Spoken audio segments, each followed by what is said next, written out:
Hello students, hope all of you are doing well. My name is Anandpal Singh and I teach mathematics to GMAT, GRE and SAT students. Today I will be discussing some important questions on GMAT. Let us begin. Hello students, let us do some good questions from Quant in GMAT. This is the first question. If the relation shown hold for the operation plus and numbers m, n, p, q and r, then what is the value of this? Now here this is a very interesting question. First of all, we have to start doing from within the smallest bracket, that is m circle p. What is m circle p here? It is n, right? So I will write this as n, and then we have plus, that is within the circle, q and then p, right? Now we will see what is n circle q. N circle q is q, so we get q plus p, or you can say q symbol p, and q symbol p is what? It is r. So the final answer is r, right? So this type of questions can come in GMAT. These are known as defined functions. That is, the question, in the question itself, function is defined, right? What you need to do, what's the meaning of the symbol, it is defined in the question itself. Let us go to the next question. Okay, this is another question on the same topic, that is defined functions. Here we have the symbol triangle denotes one of the four operations: addition, subtraction, multiplication or division. If 6 triangle 3 is less than or equal to 3, which of the following must be true? See, here is saying that 6 triangle 3 is less than or equal to 3. It can happen if the triangle is either equals to division or it is subtraction, right? Because for multiplication it becomes more than 3. 6 multiplied by 3 gives you 18 and 6 plus 3 gives you 9. So it can be either division or subtraction. Say 6 divided by 3 will be equal to 2, that is less than 3, and 6 minus 3 is equal to 3, which is equal to 3. So this triangle function holds only if the triangle is either division or subtraction. Now here we have 2 triangle 2 equal to 0. Is this possible? Yes, it is possible if I take minus into consideration. So which of the following must be true? This is possible, but this is not always possible. Why? Because when we divide it gives you 1, right? So it is not necessarily 0. So I am ruling it out. 2 triangle 2 equals to 1.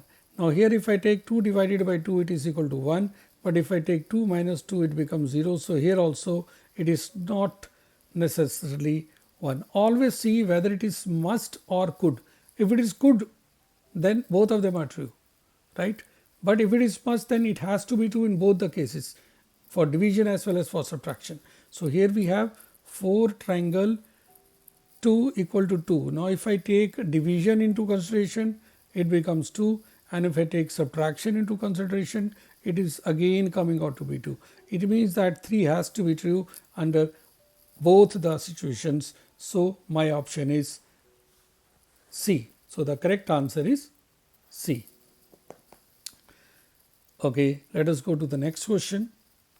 Next is, yes, A into A plus 2 equal to 24 and B into B plus 2 equals to 24. Where A is not equal to B, then what is the value of A plus B? Here we have to find the certain value of A and B, A plus B. So what I do here, first of all, A into A plus 2.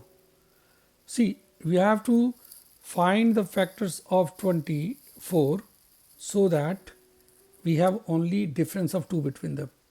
It is either we have 6 into 4 or minus 6 into minus 4, right? Both of them gives you 24. It means if I take a into a plus 2 equal to 24,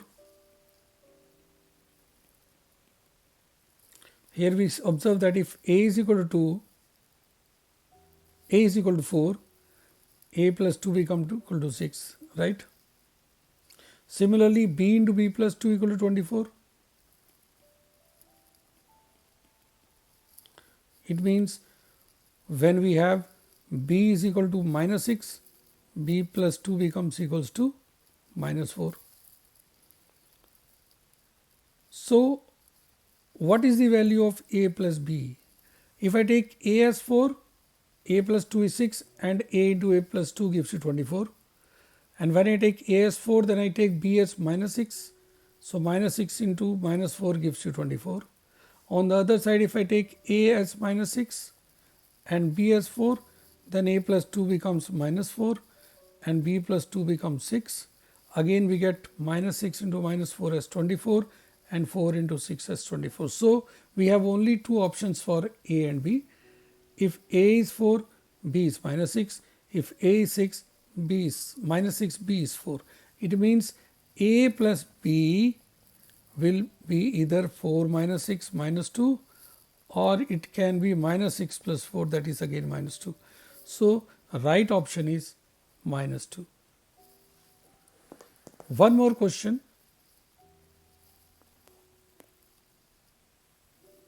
Yes, Sam has deposit of $800 in his account.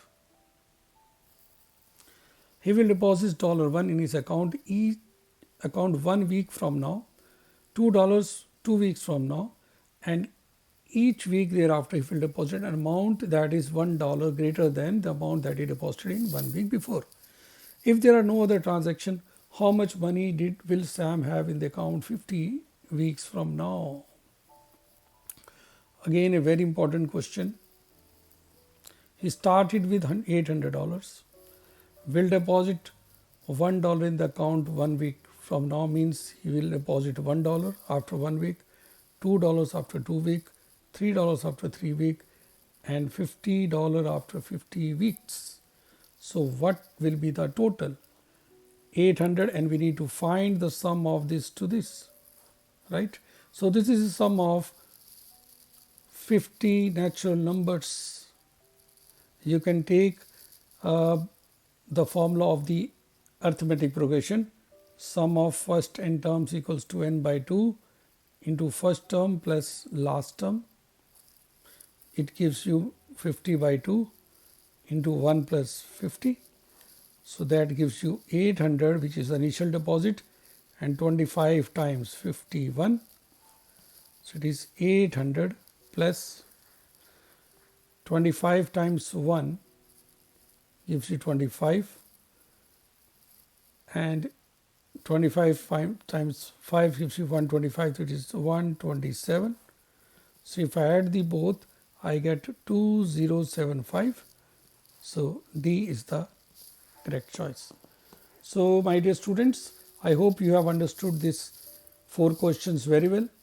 Keep on watching for more such questions for data sufficiency and quant. Bye-bye.